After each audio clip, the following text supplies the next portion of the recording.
Welcome to the Deep Dive. Today we are taking on what is arguably the greatest dramatic television series ever made, but we're not just recapping, we're going to dismantle its structural architecture. That's right. I mean, Game of Thrones, it didn't just redefine prestige TV, did it? It became this global sociological phenomenon. It racked up more Emmy wins than any other drama in history. Yeah, and its power wasn't just dragons and spectacle, it was the foundation, the almost historical rigor George R.R. Martin built into this world. Exactly. So our mission today, based on the very detailed analytical sources we've compiled, is to focus on that tragic, corrosive cycle of power in Westeros. We're going to trace one central, inescapable thesis. And what's that? That the foundational violence and the political instability of Robert's Rebellion, which happened years before Episode 1, that event directly and I'd say inevitably caused the fiery, catastrophic end of the series finale. We're treating this material with that historical rigor it demands. We're connecting the dots, tracing the specific chains of causality from 282 AC, the start of the rebellion, all the way to the climax in 305 AC. It's a 23-year-long chain reaction. Of secrets and violence? Yeah. You know, what I find absolutely fascinating is that the show's entire premise hinged on this kind of historical analysis from the very beginning. There's this great little story about the show's origin. Oh, about Benioff and Weiss meeting with Martin. Exactly. When they first met him, he had to know they got it, that they understood the sheer scale and complexity of the lore. Right. Martin was, he was notoriously protective of his work, and for good reason. So to prove they really grasped the political stakes, he gave them a test, a single defining intellectual test, the ultimate enigma at the heart of the whole saga. Who is Jon Snow's mother? That's the one. And getting the right answer didn't just, secure them the rights. It proved they understood that the entire narrative was built around the tension between identity, dynastic legitimacy, and the secrets born from that war. The whole conflict was structurally designed to resolve the great lie of Robert's Rebellion. It's the ultimate historical mystery hiding inside a fantasy story. And it just shows that the show, even at its most fantastical, was always rooted in political reality. So where do we start? We have to start where the trouble began. The foundational violence that gave birth to the Baratheon regime. Robert's Rebellion, 282 to 283 AC. Our source material calls this the causality direct for every single conflict that comes after. And that's the key, isn't it? The peace under King Robert wasn't real peace. It was a sham. It was inherently unstable, built on this mountain of secrets and resentment. And the tragedy, if you look really closely at the source material, is that the entire war was arguably kicked off not by some grand political maneuver, No. but by one deeply personal, very public insult. The Tournament of Harrenhal, 281 AC. The year of the false spring. It sounds so poetic, but it's deeply ironic. How does a big party, a celebration of chivalry, end up shattering the political peace of a continent? Well, Harrenhal was supposed to be a show of force for the Targaryen dynasty. You have Rhaegar Targaryen, the crown prince. He's handsome, he's a skilled warrior, a scholar. He's the whole package. He wins the tournament, and tradition says he has to crown a queen of love and beauty. This is a big symbolic moment, a crown of blue winter roses. And everyone expects him to crown his own wife, Ilya Martell of Dorne. Of course, that's the politically smart move. It reinforces the Targaryen alliance with the powerful Dornish. But he doesn't do that. He doesn't. Yeah. He rides his horse right past Ilya and places that crown of roses in the lap of Lyanna Stark, who is, let's not forget, already betrothed to Robert Baratheon. Wow, so this isn't a flirtation. It's a disaster. It's a deeply political, public rejection of the Dornish alliance, and it's a direct personal insult to Robert, who is a high lord with a massive ego. You've just turned a dynastic arrangement into a highly volatile personal vendetta, driven by Robert's immense possessive pride. A single romantic gesture becomes a geopolitical catastrophe waiting to happen. And it explodes the very next year. Right. After the supposed kidnapping of Lyanna, which we now know was an elopement, but at the time, everyone thought she was abducted. Brandon Stark, Ned's older brother, the heir to Winterfell, he just loses it. He was on his way to marry Catelyn Tully, right? Yep. But he deviates, rides straight for King's Landing. And in a fit of that classic Stark fury, driven by honor and rage, he stands outside the Red Keep and demands that Rhaegar come out to die. Which is, incredibly poor politics, just a terrible move. But you can understand why he did it. And the problem was, Rhaegar wasn't even there. No. And this gives the Mad King, Aerys II, the perfect opportunity to commit the ultimate atrocity. The act that really turns this from a feudal dispute into, as you said, a war of extermination. So tell us about the Mad King's response, because this is where that cycle of violence really begins. This is the template for things like the Red Wedding later on. Aerys, who's already deep into his paranoia and madness, arrests Brandon for treason, for conspiring to murder the crown prince. Okay. He then summons Brandon's father, Lord Rickard Stark, the Lord Paramount of the North, to come answer for his son's crimes. And Rickard, being a man of honor, goes. He does. And when he gets there, he demands a trial by combat, which is his ancient, legally recognized right as a nobleman. But Aerys, being the Mad King, doesn't play by the rules. Not at all. Aerys, in his madness, declares that the champion for the crown will be fire. Fire. Lord Rickard is suspended from the rafters of the throne room and literally roasted alive inside his own armor. Oh my God. And while this is happening, his son Brandon is placed nearby with a leather cord tied around his neck and a sword placed just out of his reach. So he's forced to watch. And he strangles himself to death in a futile attempt to reach the sword and save his father. It's just critical to grasp the depth of that brutality. It's not an execution.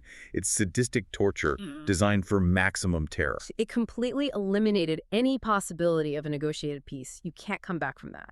And then Aerys doubles down. He demands that Jon Arryn, who is the guardian for both Robert Baratheon and Ned Stark, deliver the heads of his two protégés. He wants them all dead. And Jon Arryn refuses.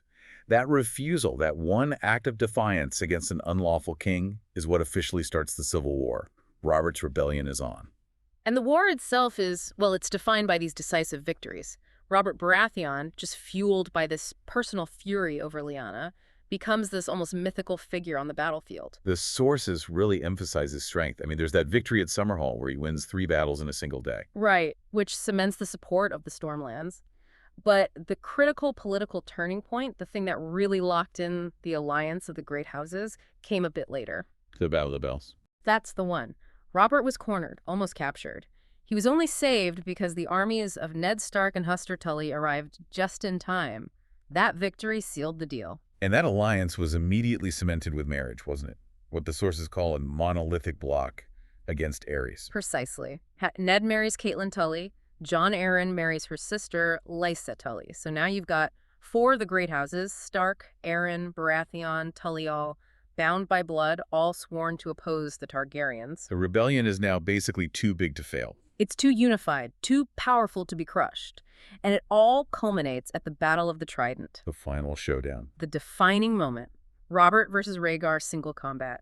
Robert crushes the Crown Prince's chest with his warhammer. The rubies on Rhaegar's armor scatter into the river. It's this beautiful symbolic end to the dynasty's immediate future. But the Iron Throne wasn't actually secured by the rebel army. It was seized through a last-minute opportunistic betrayal.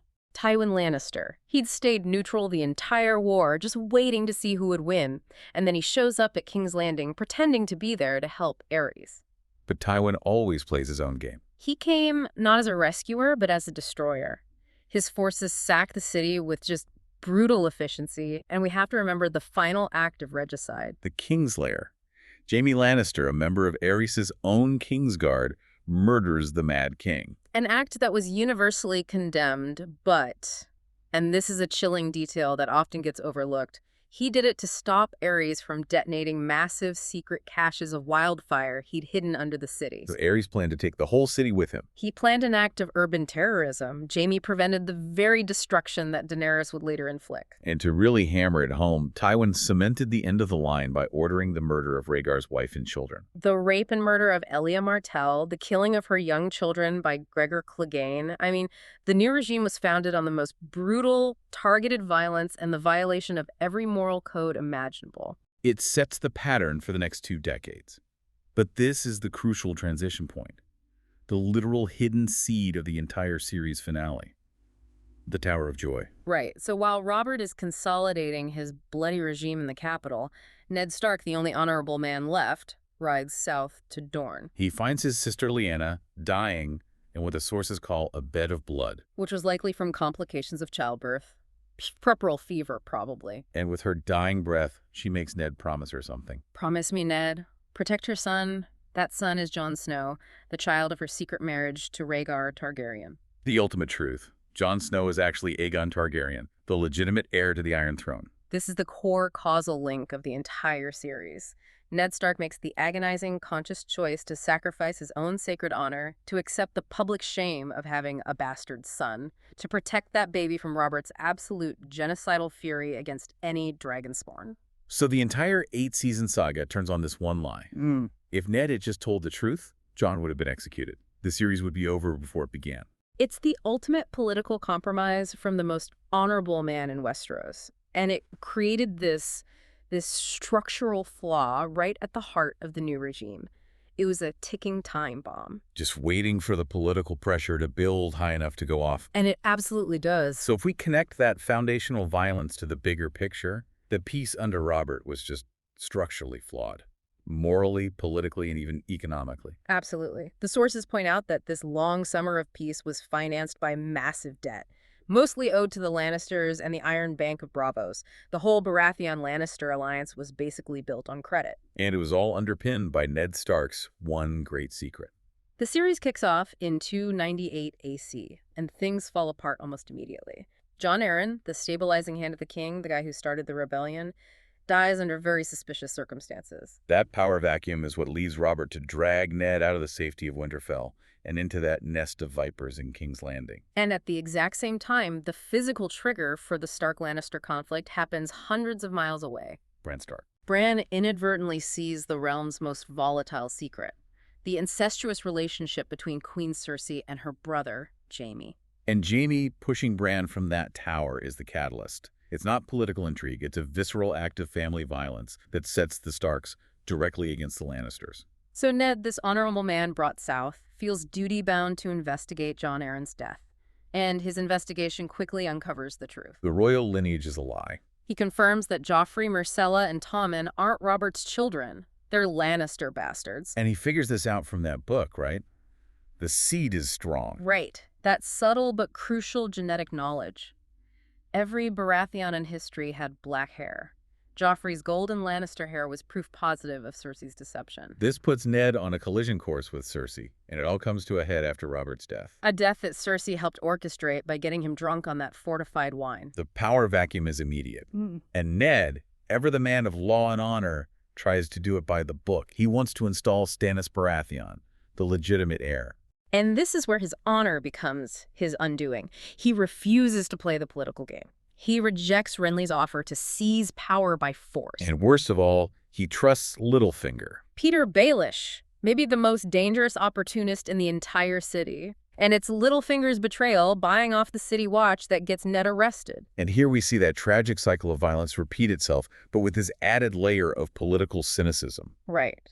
Ned, trying to save his daughters, makes a false confession of treason. But the new king, Joffrey, just capriciously defies everyone and orders Ned's public execution. At the Great Sept of Baelor. And that beheading is the ultimate casus belli. It doesn't just eliminate Ned. It shatters the fundamental convention that a High Lord, even one who surrenders, is guaranteed to survive. It plunges Westeros into total chaos. The cycle that started with the execution of Ricardas Brandon Stark now repeats with Ned. And it guarantees total war. The War of the Five Kings. Joffrey, Robb Stark, Stannis, Renly, Balon Greyjoy. The realm just fractures along the fault lines left by the rebellion. And Tywin Lannister's strategy immediately shifts, doesn't it? He knows he can't win by force alone. No, he wins through cunning and terror. He takes out his most formidable opponent, Renly Baratheon, not on a battlefield. But with Melisandre's shadow, baby. A supernatural assassination, orchestrated by Stannis. It kills Renly in his own tent and disperses the largest army in the south. Which lets the Lannisters absorb the Tyrell army into their alliance. Yeah. A huge political win. A massive win. But the Northern Rebellion, Robb's rebellion, that was ended by something far worse than a shadow. The ultimate breach of honor and hospitality. The Red Wedding. The tragedy of Robb Stark was his political naivete. He was a brilliant military commander, but he made two fatal political mistakes. First, he broke his marriage oath to Walder Frey to marry Talisa for love. A massive insult in feudal politics. You just don't do that. And second, he executed Rickard Karstark for treason, which alienated a huge chunk of his own army. So Walder Frey saw an opportunity and conspired with Tywin Lannister and Roose Bolton. The massacre was carried out under the sacred protection of guest rights. Robb, his pregnant wife, his mother Catelyn, all butchered along with most of the Northern Army. It's pure terror. Lannister power is solidified through betrayal. And the thematic connection is just terrifyingly clear. The public executions of Rickard and Brandon Stark, which started the whole rebellion, are directly echoed in the slaughter of Robb and Catelyn. It proves that the foundation of this new regime is just as brutal and unforgiving as the Targaryen one it replaced. The cycle of terror just continues, completely unbroken. So the Lannisters have won the war. They've established this fragile peace through sheer terror.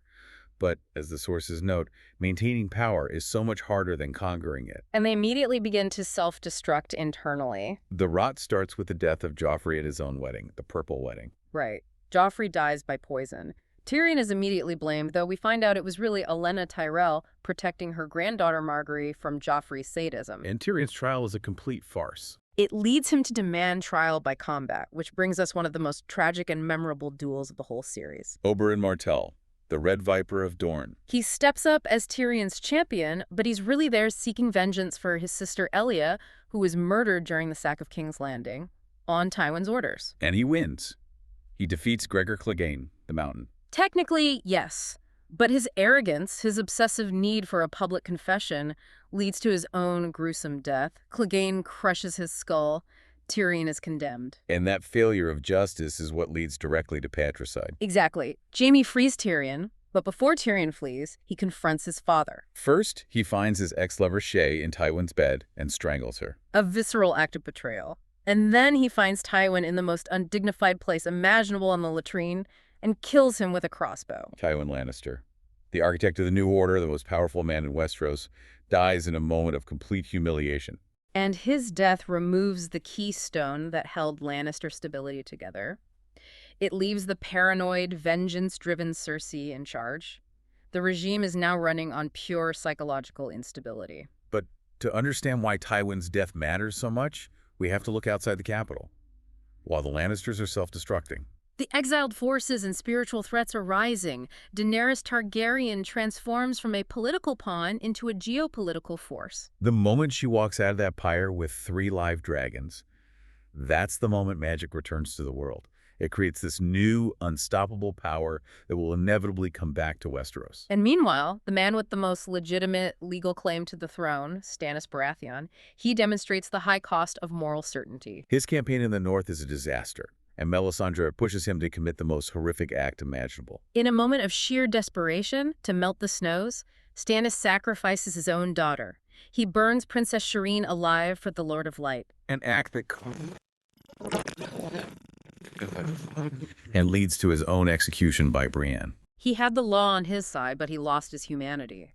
It proves that moral certainty doesn't equal good governance. And back in King's Landing, Cersei, seeing her power slip, tries to use the Faith Militant, the High Sparrow, to consolidate her control. Which backfires spectacularly, leading to her public humiliation, the Walk of Shame. But that experience doesn't break her. It hardens her. It destroys her pride, but just amplifies her thirst for cold, calculated vengeance. So facing a final judgment she knows she'll lose, she fully embraces the Mad King's legacy. She detonates those very caches of wildfire that Jaime had killed Aerys to stop. The Great Sept of Baelor is just annihilated. Taking all her rivals with it, the Tyrells, the Faith Militant, her uncle Kavan Lannister, all of them gone. This act of apocalyptic violence drives her last child, King Tommen, to suicide, and Cersei crowns herself queen. Governing entirely through fear. The new regime has officially inherited and perfected the madness of Aerys II. And while the South descends into fire, the final puzzle piece connecting Robert's rebellion to the present clicks into place in the North. Jon Snow is resurrected by Melisandre, freeing him from his Night's Watch vows. He's proclaimed king in the North. And this is where the two narratives finally begin to converge. Bran Stark completes his training as the Three-Eyed Raven. His visions confirm, without a shadow of a doubt, the greatest political secret of the last 2 decades. R plus Ellen J. Ray. Jon is Aegon Targaryen, the legitimate son of Rhaegar Targaryen and Lyanna Stark. So the truth that Ned Stark sacrificed his honor to hide is now out, and it's an active political bomb, set to create an existential crisis for Daenerys. The past is no longer the past, it's here. We're at the collision point. The inevitable war between the political conflict in the South Cersei versus Daenerys and the existential threat from the North, the Night King. Daenerys finally arrives in Westeros, and crucially, Jon Snow travels south not to bend the knee for the throne, but to beg for aid and dragonglass. The North's survival is now completely tied to the politics of the South. And that mission to capture a White to prove the threat is real. It's successful, but it comes at a horrific cost. A cost that directly links the legacy of the rebellion to the final catastrophe. Daenerys has to intervene with her dragons to save Jon's party. The Night King, with chilling efficiency, kills Viserion with an ice spear, And that reanimated dragon is then used to melt the wall at Eastwatch. unleashing the army of the dead into the Seven Kingdoms. It's a perfect tragic cycle. Without Robert's rebellion, Jon is never Ned's bastard, never sent to the wall, never undertakes that mission. And without that mission, Viserion doesn't die. The initial lie Ned told results directly in the destruction of the wall. The Battle of Winterfell, the Long Night, is the final defense of humanity. And the sources describe this systematic overwhelm of the human forces. The Dothraki are wiped out in seconds, the Unsullied fall. Political squabbles only stop because annihilation is at the door. And the final victory doesn't come from a king or a queen. It comes from Arya Stark. Yeah. The person who consciously rejected the entire feudal system to become an assassin. She kills the Night King with her Valyrian steel dagger, and the entire army shatters. It's so thematic. The person who stepped outside the system is the one who saves it. But with the existential threat gone, attention snaps right back to the Iron Throne. The last war begins, and the political madness just accelerates. The revelation of Jon's identity, Aegon Targaryen, starts to corrode Daenerys' mental state. Her claim is threatened. She faces intense isolation, executes Varys for betrayal, and suffers these devastating personal losses. Rhaegal is killed, and then her closest companion, Missandei, is executed by Cersei. These cumulative factors, combined with that inherited Targaryen paranoia, lead her to decide to rule through fear, not consensus. The final siege of King's Landing. And this is the critical pivot of the entire final season. The bells. The Lannister army surrenders. The city bells ring out, signaling total capitulation. The war is over. But Daenerys, consumed by rage and her family's legacy of madness, ignores the surrender. She burns the city, systematically massacring tens of thousands of innocent civilians and surrendered soldiers. The Red Keep collapses, burying Jaime and Cersei together, ending their shared cycle of life and death. The city burns, just like Aerys wanted it to. Robert Baratheon's greatest fear, 20 years later, is completely realized. In the aftermath, Tyrion, finding the bodies of his siblings, publicly resigns his hand. And the tragic cycle now has to be broken by the two people closest to the truth. Tyrion convinces Jon that Daenerys is now the realm's greatest threat, indistinguishable from her mad father. So Jon, accepting this crushing burden of his identity and his duty, embraces his queen and stags her. And what happens next is just incredibly symbolic. Drogon, in this astonishing display of, intelligent mourning, he doesn't attack Jon, the murderer. No. Instead, the dragon incinerates the physical symbol of all that ambition and corruption. The Iron Throne itself melts it into slag before flying east with Daenerys' body. The core conflict over the throne literally destroyed the object that symbolized it. The lie Nade told to save one life from Robert's fury led directly to that same fury, channeled through a Targaryen, consuming the entire capital city. The cycle ends not with a victory, but with self-immolation. So the cycle of conquest and violence has ended in ash and melted metal. The entire framework of power is gone. So the question becomes, how do you build a future out of that? A great council of the surviving lords and ladies meets in the Dragon Pit to decide the fate of Westeros, and Tyrion Lannister proposes a radical change. The monarchy will no longer be determined by hereditary primogeniture. That very system power, passing to the eldest son, is what caused Robert's rebellion in the first place. It's what created centuries of war. Now, the monarchy will be elective. Chosen by the lords and ladies. And their choice is Bran Stark, the Broken. And this demands some serious socio-political analysis. Was Bran really the best choice to break the wheel? My first thought is, I'm skeptical. How does choosing another powerful Stark, one who is omniscient, really break the wheel? It still feels like a concentration of power in one house. That's a fair point. But the argument for Bran rests on his unique status. He represents the victory of knowledge over brute force. As the three-eyed raven, his omniscient memory is meant to prevent the repetition of past mistakes. He literally holds the historical record of every single error we've just talked about. from Harrenhal to the bells. So he rules based on historical data, not ambition. Exactly. And crucially, he's physically and emotionally detached from the idea of a dynasty. He can't have heirs, so he fulfills the ultimate mechanical requirement for breaking the wheel. The problematic system of primogeniture is fundamentally broken by choosing a ruler who can't pass power to a biological son. They chose the living historical library over the ambitious warrior. It's a radical step towards stability, I'll grant you that, focusing on competence over blood right. Mhm.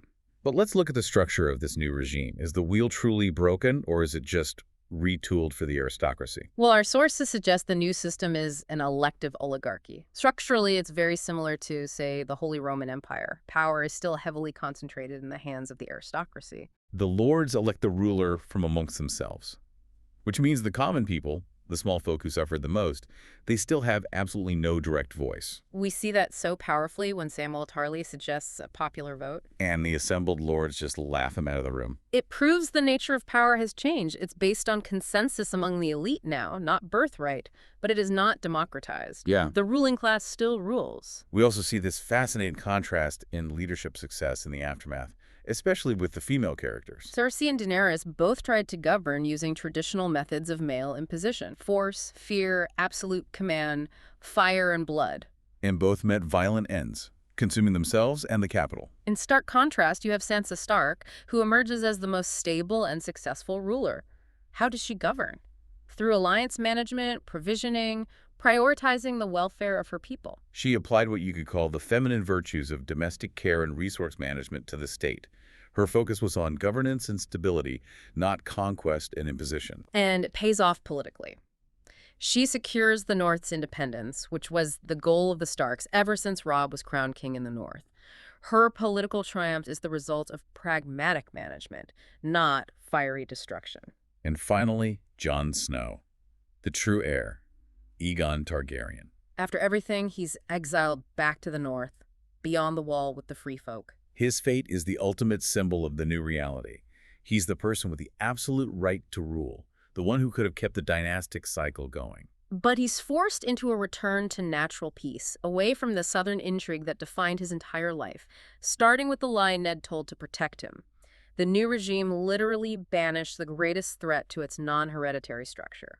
So we've traced it all back, every major conflict. From the War of the Five Kings to the incineration of King's Landing, it all goes back to that public insult at Harrenhal, the execution of the Starks, and the consequential lie Ned told to protect Jon. That lie was the structural flaw in Robert's reign, guaranteeing its collapse 2 decades later. The final lesson, which our source material summarizes so well, is that although systems may change and thrones may melt, Human nature, with all its flaws, its ambitions, its capacity for both terror and redemption, that remains the unalterable constant. which leaves us with this final provocative thought for you, the listener. The ending exposed the truth of Jon's lineage and destroyed the symbol of power, the throne, but it made that truth politically irrelevant for the succession.